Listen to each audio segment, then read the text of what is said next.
नमस्कार, मैं एस के अनिल। आज मैं आपको मैच मेकिंग के संदर्भ में कुछ महत्वपूर्ण टिप्स देना चाहूँगा। हमारे देश में विवाह से पूर्व कुंडली मिलान का एक प्रचलन है, जिसे हम कई बारी खाना पूर्ति करने के लिए इस्तेमाल करते हैं। जो गुण मिलान की प्राचीन पद्धति है, इसमें जो पराशरी विधि से गुण मिलान किया जाता है, उसका जो बेस होता है वो मून स्टार और मून साइन, इसके ऊपर बेस होता है। अब देखिए, एक भारी त्रुटि है यहाँ पे मून स्टार से मैच कराना। कैसे मैच करते हैं? लड़के की कुंडली का जो मून स्टार है और मून साइन है, इसका मैच कराते हैं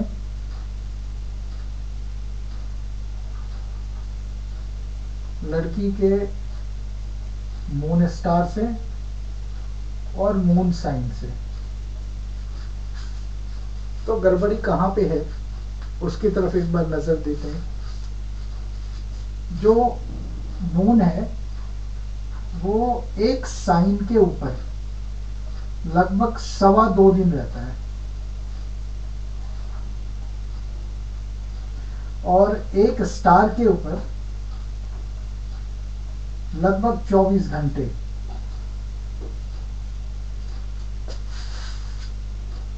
हमारे पृथ्वी पे पर सेकेंड चाइल्ड बर्थ का रेशियो है। इसका मतलब क्या हुआ कि 2.25 दिन के अंदर कितने घंटे होंगे? 24 multiply by 60 minute multiply by 60 second. इतने बच्चों का एक साथ कुंडली मिलान किया जाता है। किसके साथ? गर्ल के साथ, जिसके साथ भी सेम यही कंडीशन जो है वो लागू होता है। जो मून का स्टार लॉर्ड है, मून एक स्टार पे तकरीबन 24 घंटे रहता है। क्या मतलब हुआ? 24 आवर्स मल्टीप्लाई बाई 60, क्योंकि 60 मिनट का 1 घंटा होता है, मल्टीप्लाई बाई 60 क्योंकि 1 मिनट 60 सेकंड का होता है। तो इतने बच्चों का गुण मिलान एक साथ किया जाता है। जबकि हम सभी जानते हैं कि जुड़वे बच्चे का भविष्य भी एक जैसा नहीं होता। यहाँ तक कि जो टाइम ट्विंस होते हैं उनका भविष्य भी एक जैसा नहीं होता। टाइम ट्विंस किसको बोलते हैं? एक बार फिर बता रहा हूँ आपको, पिछली जो एपिसोड थी उसके अंदर भी बताया था। टाइम ट्विंस वह है जो कि एक ही स्थान में दो अलग अलग माओं ने संतान उत्पन्न किए, उनमें कुछ एक सेकंड का डिफरेंस हुआ, उसे टाइम ट्विंस बोलते हैं। तो उनका भविष्य भी एक जैसा नहीं होता। तो इतने लोगों का जो भविष्य है वो एक जैसा कैसे हो सकता है? तो इतने लोगों का मिलान भी एक जैसा कैसे हो सकता है? आइए कस्पर इंटरलिंक के थ्रू मैं आपको बताऊं कैसे मिलान करते हैं, किन किन बातों का ध्यान रखते हैं और एक्चुअली मिलान कहते किसे हैं। देखते हैं एक बार।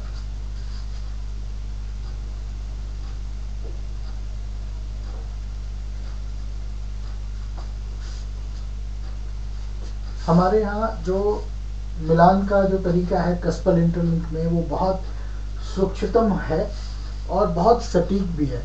बहुत बारीकी से इसका अध्ययन करते हैं। हम आपको बताते हैं कैसे दूसरों से भिन्न है और कैसे जो है वो इसका मिलान किया जाता है। इसमें मेथड होता है 2 प्रकार का, मेथड 1 एंड मेथड 2। मेथड 1 में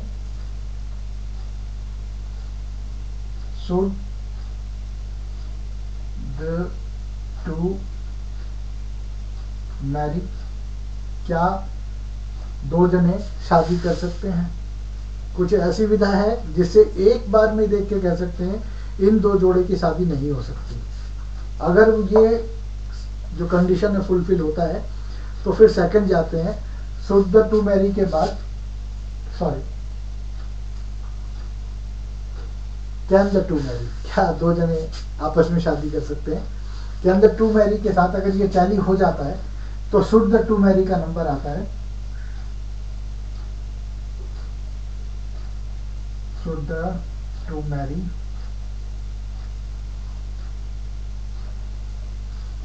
शुड द टू मैरी का मतलब है दोनों परिवारों के बीच में, हमारे यहाँ परिवार पहले देखते हैं, दोनों लड़का और लड़की के बीच में जो हेल्थ है, जो लॉन्गिविटी है, ये वो कॉम्पैटिबिलिटी में है कि नहीं है, दोनों की आर्थिक स्थिति कैसी है, दोनों का सोशल लाइफ कैसा रहेगा, दोनों के अंदर जो कैरियर है वो कैसा रहेगा, दोनों में संतान उत्पन्न कर पाने की क्षमता है कि नहीं है, और दोनों का जो पारिवारिक जीवन है वो अच्छा होगा कि नहीं होगा। अच्छा होने से मेरा मतलब है कहीं ऐसा तो नहीं कि कोई सेपरेशन जैसी चीज़ हो, कोई कलह, कोई कलेश, कोई झगड़ा, कोई आपसी विवाद, कोई वैचारिक मतभेद, ऐसी कोई चीज़ तो नहीं है।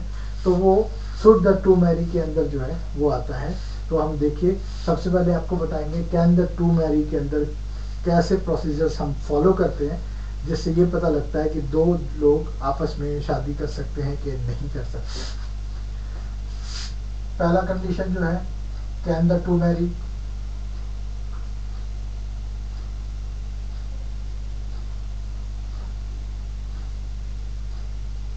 इसके अंदर क्या है, जो लड़का है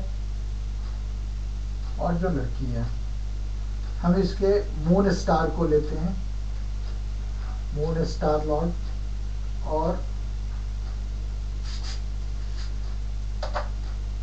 सेवेंथ एसएसएल।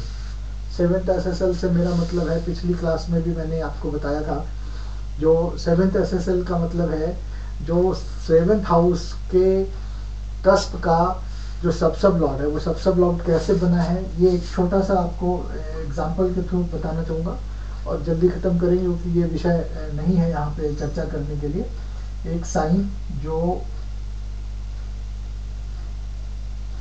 किसी भाव में होता है, उस साइन के अंदर 3 स्टार होते हैं, इस स्टार को अनइक्वल 9 पार्ट्स के अंदर डिवाइड किया जाता है और प्रत्येक 9 पार्ट्स को अगेन 9 भागों में डिवाइड किया जाता है। इसे सब लॉर्ड बोलते हैं। ये उस भाव का एक्चुअल मालिक होता है। तो सेवेंथ हाउस का जो एसएसएल है वो प्लैनेट, और ऐसे ही जो लड़की है उसका मून स्टार, और सेवेंथ कस्प का एसएसएल स्टार लॉर्ड। ये जो सेवेंथ हाउस का एसएसएल है, ये कैसे आपस में हम मैच कराते हैं कैन द टू मैरी के लिए, वो देखते हैं। जो लड़के का जो मून स्टार लॉर्ड है वो लड़की के सेवेंथ हाउस का को रूलिंग प्लैनेट होना चाहिए। तो सेवेंथ हाउस का को रूलिंग प्लैनेट कैसे देखेंगे, साइन कोई ना कोई होगा सेवेंथ में, स्टार, सब और सब। तो ये जो आपका लड़के का जो मून स्टार लॉर्ड है, ये लड़की के सेवेंथ हाउस यानी उसके मैरिज हाउस में as a star lord appear हो जाए, एज ए सब लॉर्ड अपीयर हो जाए, या एज ए सब लॉर्ड अपीयर हो जाए, तो हम कहते हैं कि भाई जो मून का जो स्टार लॉर्ड है वो लड़की के सेवेंथ हाउस में चला गया, यानी कि उसने एक कंडीशन अपनी पूरी कर ली है। ऐसे ही वाइस वर्सा होगा, लड़की का जो मून स्टार लॉर्ड है वो लड़के के सेवेंथ हाउस के अंदर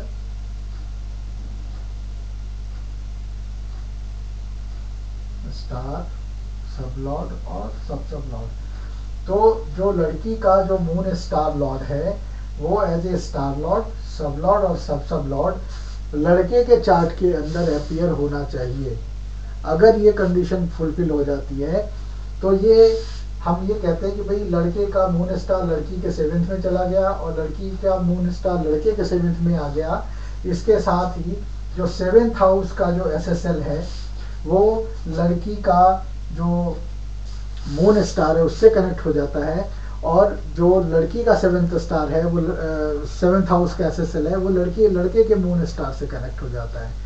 तो इस प्रकार से जब लड़के का मून स्टार और लड़की का मून स्टार एक दूसरे के 7th हाउस के SSL के साथ टैली हो जाता है, यानी कि उसका को रूलिंग प्लैनेट बन जाता है, और इसी प्रकार से लड़के का 7th SSL और लड़की का 7th SSL लड़के और लड़की के मून स्टार के साथ टैली हो जाता है, तो हम उसे कहते हैं कैन द टू मैरी का जो कंडीशन है वो फुलफिल हो जाता है। इसी प्रकार से हम ये कह सकते हैं इन दोनों की शादी हो सकती है। अगर ये टैली नहीं होगा तो फर्दर हमें ये देखने की जरूरत नहीं है शुड द टू मैरी। क्यों?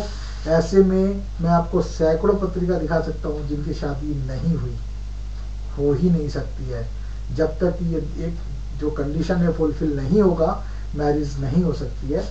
अगर ये कंडीशन फुलफिल हो जाता है फिर हम सेकंड जो कंडीशन है उसके ऊपर आते हैं,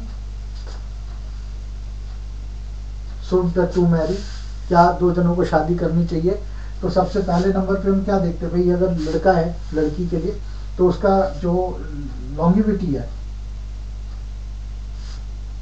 जो उसका जो जीवन है,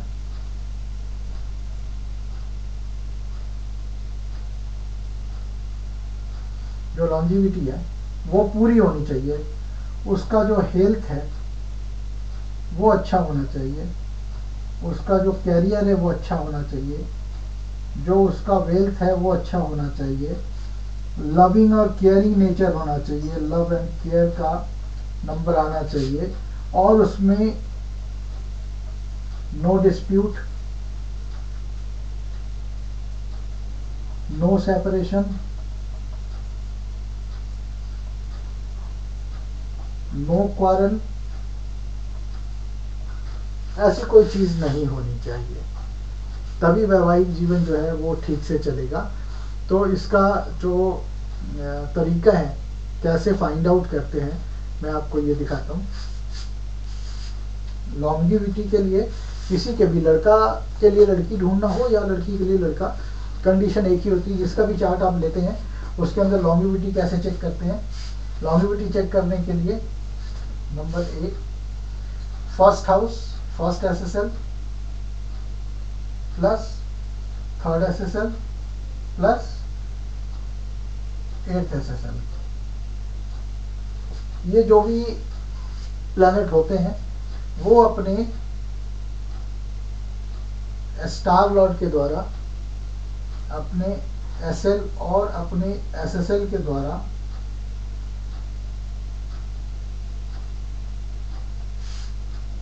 आयु कारक भावों में जाने चाहिए, यानी कि 1 में, 5 में, 9 में और 11 में। ये आयु कारक है। अगर किसी की कुंडली के अंदर फर्स्ट हाउस का SSL, थर्ड हाउस का SSL और 8th हाउस का SSL ये अपने स्टार लॉर्ड और सब लॉर्ड के द्वारा 1, 5, 9 और 11 भावों में गया हुआ है, तो उसकी आयु जो है वो पूर्ण आयु होती है, यानी उसकी जो आयु है वो लंबी होती है। अगर इनमें से एक भाव या 2 भाव में मिक्स कुछ हो तो उसकी मध्यम, और यदि मारक भाव सारे हो तो आयु अल्पायु होती है। इसी प्रकार से देखते हैं फर्स्ट हाउस का, आप यहाँ से देख लें, फर्स्ट हाउस का, थर्ड हाउस का और 8th हाउस का जो SSL है, ये अगर 1, 2, 7, 8 प्लस बादकेश में चला जाता है, तीनों हाउसेस के SSL, तो हम बोलेंगे ऐसे जातक की आयु जो है वो अल्पायु होगी, उसकी जो आयु होगी वो कम होगी। तो हम ऐसे लॉन्गिविटी चेक कर पाते हैं। इसी क्रम के अंदर हेल्थ के लिए पहला घर, रोग के लिए छठा घर, मृत्यु या आरिस्ट एक्सीडेंट, दुर्घटना या फैटल डिजीज के लिए 8th हाउस का जो SSL है वो हम लेते हैं, क्या देखने के लिए, हेल्थ। तो अगर फर्स्ट या 6 या 8th हाउस का जो SSL है वो अपने स्टार लॉर्ड के थ्रू रोग कारक घर में चला जाए 6, 8 और 12 में, और SL जो है वो 1 में, एक रोग किसको होगा, शरीर को, 1 में चला जाए, ये 6 में चला जाए, 8 में चला जाए या 12 में चला जाए, तो ऐसा जो जातक होगा वो उसका जो स्वास्थ्य होगा वो बहुत खराब होगा, बैड हेल्थ का कारक है ये। ऐसे में हम जो विवाह है वो मना करेंगे कि भाई इस जातक का स्वास्थ्य अच्छा नहीं है। गुड हेल्थ के लिए क्या करेंगे, फर्स्ट हाउस का SSL, 6th हाउस का SSL या 8th हाउस का जो SSL है ये अपने स्टार लॉर्ड के द्वारा 6 में जाए ही ना, 8th में जाए ही ना, 12th में जाए ही ना, इसकी जगह में कहाँ पे आए वो, 1 में चला जाए, 5 में चला जाए, 9 में चला जाए, 11 में चला जाए, 3 में चला जाए, कहीं भी चला जाए, लेकिन वो 1, 6, 8 और 12 में ना जाए, और उसका जो SL है और उसका जो SSL है ये स्टार लॉर्ड को सपोर्ट कर दे, STL को सपोर्ट करे। सपोर्ट करने से मतलब है फेवरेबल हाउसेस में जाए, 5 में, 9 में और 11 में, तो ऐसे जातक की जो हेल्थ होगी, जो उसका स्वास्थ्य होगा वो बहुत अच्छा होगा। और इस प्रकार से आप इसकी जो हेल्थ से रिलेटेड जो रिपोर्ट है वो आप ओके बोलेंगे।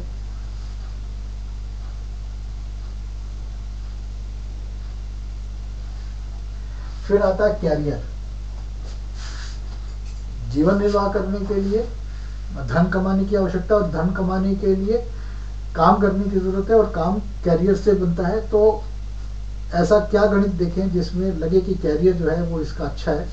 एक देखिए, फर्स्ट हाउस का जो SSL है प्लस 6th का जो SSL है प्लस 10th का जो SSL है, इन भावों का जो SSL है ये अपने स्टार लॉर्ड के द्वारा, सब लॉर्ड के द्वारा और सब लॉर्ड के द्वारा कहाँ कहाँ जाना चाहिए। अगर फर्स्ट हाउस का लॉर्ड, 6th हाउस का लॉर्ड और 10th हाउस का लॉर्ड सभी धन कारक घर, यानी 2 में 6 जॉब के लिए करेंगे, 7 व्यापार के लिए करेंगे, 10 नंबर कैरियर, 11 नंबर लाभ, ठीक है। और उसका जो सब लॉर्ड होगा वो सपोर्ट करना चाहिए इनको। सपोर्ट कैसे होएगा, इनसे जो धन कारक भाव है उन्हीं में चला जाए, और 4, 7, 8 और 12 में नहीं जाए। फिर भी मैं बोलूँगा यहाँ पे जो सब लॉर्ड है वो 2 में आ जाए, 6 में आ जाए, 11 में आ जाए, 10 में चला जाए, तो ये सारे के सारे फेवरेबल हाउसेस हैं, और इसका SSL जो है वो इन दोनों को सपोर्ट करना चाहिए। ऐसे में जो कैरियर होगा ये बहुत अच्छा होगा। तो आप इस प्रकार से देख सकते हैं कि ये जो कैरियर है इनका कैसा होगा। इसी के विपरीत अगर देखें कैरियर अच्छा ना हो तो कैसे पता लगे, जो आपके फर्स्ट हाउस का लॉर्ड है, जो 6th हाउस का लॉर्ड है या 10th हाउस का जो लॉर्ड है, SSL जो है, ये अपने स्टार लॉर्ड के थ्रू सभी बुरे घर, बुरे कैसे, 5, 8, 12, 6, 8, 12 ऐसे भावों में चले जाएं,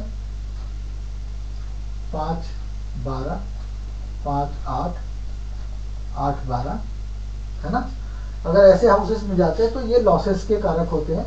इन सभी चीज़ों की चर्चा आपको अलग अलग अध्याय में की जाएगी, फिलहाल के लिए यहाँ पे चेक कर लेते हैं। तो जो first, 6th and 10th house का जो SSL अगर 5, 8, 12 में जाता है तो ऐसे लोगों को व्यापार में, कैरियर में हर प्रकार से परेशानियों का सामना करना पड़ता है, और कैरियर जो है वो इनका अनस्टेबल हो जाता है। तो ऐसे में हम मैच मेकिंग करते समय थोड़ी सी सावधानी रखते हैं, ताकि हमें पता चले कि जिसके साथ शादी हो रही है उसका कैरियर जो है वो कैसा है।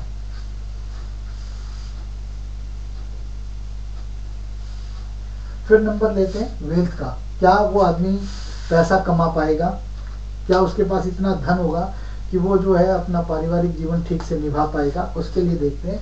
वेल्थ के लिए क्या होता है, जो 2nd हाउस का जो SSL है ये धन का कारक है, जो 4th हाउस का SSL है ये ह्यूज मनी बोलते हैं इसको, और जो उसका कैरियर होगा 6 या 10, 10th हाउस का जो SSL है ये सभी के सभी धन कारक में जाए, 2 में जाए, और यहाँ पे 6 और 11 आ जाए। 2 का मतलब हो गया यहाँ पे स्टार लॉर्ड, STL 2 में चला जाए, और उसका जो SL है वो 6 में चला जाए, और उसका SSL जो है वो इसको सपोर्ट कर दे। सपोर्ट करने का मतलब इन्हीं हाउसेस में चला जाए, कौन सा, 2 में, 6 में, 10 में, 4 में, 11 में, ऐसे आदि घरों में चला जाएगा। तो ये बहुत अच्छा धन का कारक है और ऐसे में व्यक्ति को जो है वो धन की प्राप्ति होती है, उसका जो आर्थिक संपन्नता है वो बरकरार रहती है। इसी के विपरीत अगर देखेंगे, इसी के विपरीत देखते हैं, अगर सेकंड हाउस का जो SSL है वो चला जाए 5 में, 8 में और 12 में, तो सारा काम खराब। 5 में, 8 में सारा काम खराब, 12 और 8 में सारा काम खराब। तो अगर वो लॉसेस वाले हाउस में चला जाए और उसका जो SSL है, SL और SSL जो है वो सपोर्ट कर दे इसे, यानी ये भी चला जाए 5 में, 8 में और 12 में, 6 में, 8 में और 12 में, 5 और 12 में, 8 और 12 में, तो क्या होगा, ये सारा का सारा जो धन है वो व्यय हो जाएगा। ऐसा व्यक्ति जो है वो आर्थिक परिस्थितियों में इतना पीड़ित होगा कि उसके पास निर्वाह करने योग्य धन नहीं होगा। और अगर ये दोनों के दोनों कोऑर्डिनेट मिक्स हो, यानी कि धन कारक भी और धन के नाश का भी, तो ऐसे व्यक्ति के जीवन में उतार चढ़ाव बहुत आते हैं और उसका धन जो है वो व्यय होता है, कमाता है, खर्च हो जाता है, बर्बाद हो जाता है। तो आप वेल्थ जो है वो इस प्रकार से चेक कर सकते हैं। फिर आती है बात लव एंड केयर की, क्या उसका स्वभाव अच्छा होगा। बहुत सिंपल सा तरीका है, फर्स्ट हाउस यानी कि शरीर, लगन का उसका स्वभाव, प्लस जो फर्स्ट हाउस का SSL आप कह लीजिए और 5th हाउस का SSL कह लीजिए, ये अपने STL के द्वारा 5, 9 और 11 में जाए और उसका SL सपोर्ट करे और SSL भी सपोर्ट करे, तो क्या होगा, ये आदमी बहुत लविंग और केयरिंग होगा।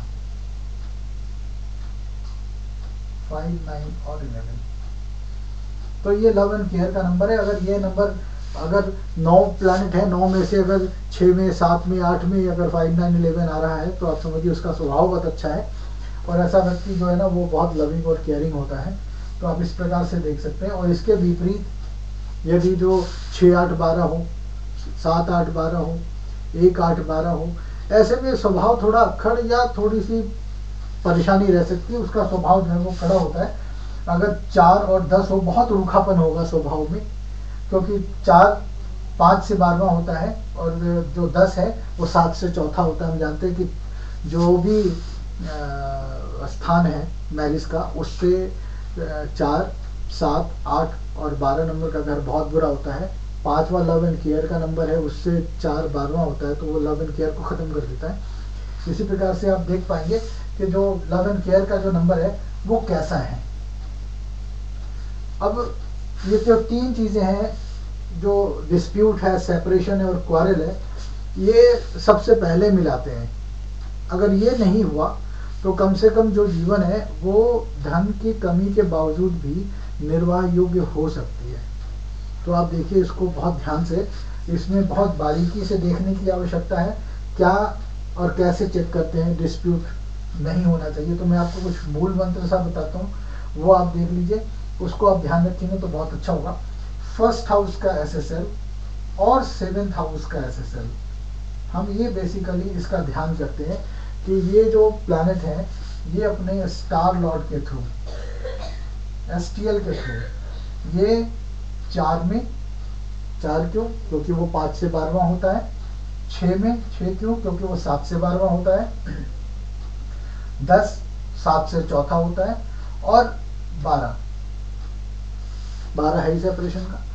तो जो भी फर्स्ट हाउस का और 7th हाउस का SSL यदि अपने स्टार लॉर्ड के थ्रू 4, 6, 10 और 12 में चला जाए, 2 में भी ऑब्वियसली 7 से 8वां होता है 2, जो कि बैड हेल्थ टू स्पाउस या डेंजर टू स्पाउस होता है। अगर ये यहाँ पे आ जाता है और उसका जो सब लॉर्ड है वो सपोर्ट कर देता है इनको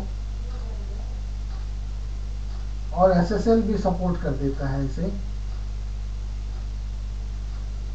तो ऐसे व्यक्ति का जो जीवन है वो बहुत कलहपूर्ण होता है। सेपरेशन हो सकती है, झगड़े, मारपीट और आपका वैचारिक मतभेद बहुत ज्यादा रह सकता है। तो ऐसे में ये तीनों के तीनों कंडीशन फुलफिल होते हैं। अगर किसी की कुंडली के अंदर जो है वो फर्स्ट हाउस का और सेवेंथ हाउस का जो एसएसएल है वो 5 में, 11 केयर, 7 मैरिज हाउस में, 11 fulfilment of desire, 9th house है, और उसका जो एसएल है वो 1 में आ जाए, 5 में चला जाए, 7 में चला जाए, 9 में चला जाए, 11 में चला जाए, तो ऐसे में जाए और एसएसएल उसको सपोर्ट करे। एसएसएल का रिजल्ट एंड होता है, इसका सपोर्ट करना बहुत ज़रूरी है। अगर यहाँ पे एसएसएल ने 4, 6, 10 और 12 दे दिया तो बहुत परेशानी खड़ी हो जाएगी, एंड रिजल्ट डिवोर्स हो जाएगा, क्योंकि 6 और 12 डिवोर्स का नंबर है। तो यहाँ पे आपका एसएसएल का सपोर्ट करना बहुत ज़रूरी है। तो आप देखेंगे कि फर्स्ट हाउस और सेवेंथ हाउस का जो एसएसएल है, अगर वो 5, 7, 11, 9 वगैरह देता है और सब लॉर्ड उसको सपोर्ट करता है, एसएसएल का सपोर्ट होना जरूरी है, कम से कम निगेट ना करे। तो क्या होगा, यहाँ पे जो मैरिटल लाइफ होगी वो बहुत अच्छी होगी, कोई झगड़ा कोई कलेश नहीं होगा। अब इसके अंदर एक मूल मंत्र आपको दिखाता हूँ, जो कि विवाह से पहले मिला लेना चाहिए। दूसरे लोग कैसे मिलाते हैं मालूम नहीं है, लेकिन मैं आपको अपनी कस्पल इंटरलिंक थ्योरी की जो सबसे बेस्ट मेथड में से एक है, मैं आपको वो दिखाता हूँ कि भाई ऐसा क्या चेक करें जिससे आपको कंफर्म हो जाए कि भाई इसके साथ कम से कम शादी नहीं करनी है।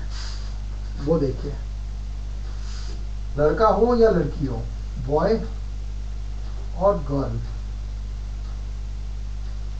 इसे फर्स्ट हाउस का जो एसएसएल, लड़का हो या लड़की हो, जिसके फर्स्ट हाउस का जो एसएसएल है ये अपने स्टार लॉर्ड के द्वारा अगर 7th में चला जाता है, और जो भी स्टार लॉर्ड होता है, सपोज कर लीजिए मार्स है, लड़के की कुंडली है, लड़के की कुंडली का फर्स्ट हाउस का एसएसएल जो है, उसका जो एसटीएल है, स्टार लॉर्ड है, वो मंगल है, और मंगल जो है वो लड़की के कुंडली के 7th हाउस का को रूलिंग प्लैनेट बनता है, यानी कि स्टार लॉर्ड, सब लॉर्ड और सब लॉर्ड बनता है। ठीक है, तो ये बड़ी परेशानी है। फर्स्ट हाउस का एसएसएल अपने स्टार लॉर्ड के थ्रू 7वें में चला जाए, और वो जो 7वें जो स्टार लॉर्ड है फर्स्ट हाउस का मार्स, वो लड़की की कुंडली के 7th हाउस का एसएसएल हो जाए, सॉरी क्षमा करें, फर्स्ट हाउस का एसएसएल हो जाए। दोबारा से क्लियर करना चाहूंगा, लड़के का जो फर्स्ट हाउस का जो एसएसएल है, ये उसका एसटीएल जो है वो मार्स है, और मार्स लड़के की ही कुंडली के 7th हाउस में अगर अपीयर हो जाता है, ऐसे कंडीशन में ये जो मार्स है वो जिस लड़की के साथ मिलान किया जा रहा है उसके फर्स्ट हाउस का को रूलिंग प्लैनेट नहीं होना चाहिए। यानी लड़की का जो फर्स्ट हाउस है उसका ना तो वो स्टार लॉर्ड हो, ना उसका सब लॉर्ड हो, और ना ही उसका सब लॉर्ड हो। अगर ऐसा होता है और जो फर्स्ट हाउस का एसएसएल है वो अपने एसएल के द्वारा यदि 4 में, 6 में, 10 में और 12 में जाता है, तो ये थंब रूल है, ये मोहर लगाता है कि ऐसी कन्या से शादी होगी तो डिवोर्स होना ही होना है, बहुत कलह और बहुत क्लेश होगा। और इसके साथ में यदि आपका 8 और 12 भी जब लग जाता है तो आपको बेइज्जती भी महसूस होगी, बेइज्जती भी होगी आपकी, और आपको हर्जाना भी देना पड़ेगा। अगर इसके अंदर 6 और 11 आ जाता है साथ में तो डिवोर्स तो होगा, लेकिन उसके लिए आपको पैसे देने नहीं पड़ेंगे। इन सभी बातों की चर्चा जब हर एक हाउस को इंडिविजुअली कराऊंगा, जब बताऊंगा। फिलहाल के लिए आप इतना समझ लीजिए कि लड़के का या लड़की का जो फर्स्ट हाउस का जो एसएसएल है वो अपने स्टार लॉर्ड, सपोज कर लीजिए मार्स है, वो अपने ही चार्ट के अंदर 7th हाउस में अगर चला जाता है, और ये जो मार्स है वो लड़की की कुंडली के अंदर अगर फर्स्ट हाउस का को रूलिंग प्लैनेट बन जाता है, तो ये एक रेड अलार्म है जो कि ये बताता है कि कुछ न कुछ जो वैवाहिक कलह कलेश जो कि सेपरेशन और मारपीट तक, लिटिगेशन तक जाती है, वो जाएगी।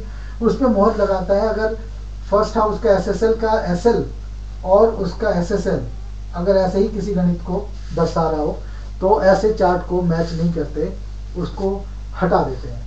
इसी प्रकार से आप 7th हाउस का ले सकते हैं, जो 7th हाउस का जो SSL होता है लड़का या लड़की का, उसका जो स्टार लॉर्ड है ये चला जाए लगन में लड़के के ही, और ये स्टार लॉर्ड है, सपोज कर लीजिए जुपिटर है, ये जो जुपिटर है ये लड़के की कुंडली हो तो लड़की के 7th हाउस के अंदर, 7th का ना तो स्टार लॉर्ड बने, ना सब लॉर्ड बने, और ना ही सब लॉर्ड बने। अगर ये ऐसा बनता है तो आप ये मान लीजिए कि ये कुछ ना कुछ देर सवेर गड़बड़ी होनी है। ऐसे में पत्रिका जो है वो नहीं मिलाते, खास करके तब जब 7th हाउस का SSL 4, 6, 10 और 12 दिखाए, जो कि 7वें घर से बिल्कुल ही उलट है। तो आपने मैच मेकिंग का तरीका देखा, यहाँ पे जो मैच मेकिंग है वो बिल्कुल ऑथेंटिक है, कोई किंतु परंतु नहीं है। पराशरी में जैसे मिलाते हैं 36 गुण में से 30 गुण मिल गए तब भी डिवोर्स हो जाता है, और 17, 18, 12, 14, 15, 7, 8 मिलते हैं तब भी शादी अच्छी चलती है। तो गुण का कॉन्सेप्ट बिल्कुल फेल है, क्योंकि पर सेकंड चाइल्ड बर्थ अगर होगा तो आपको बहुत इंडिविजुअली जो है वो इन सभी चीज़ों को देखना ही पड़ेगा। इसी बात के साथ आज के लिए विश्राम लेते हैं। धन्यवाद।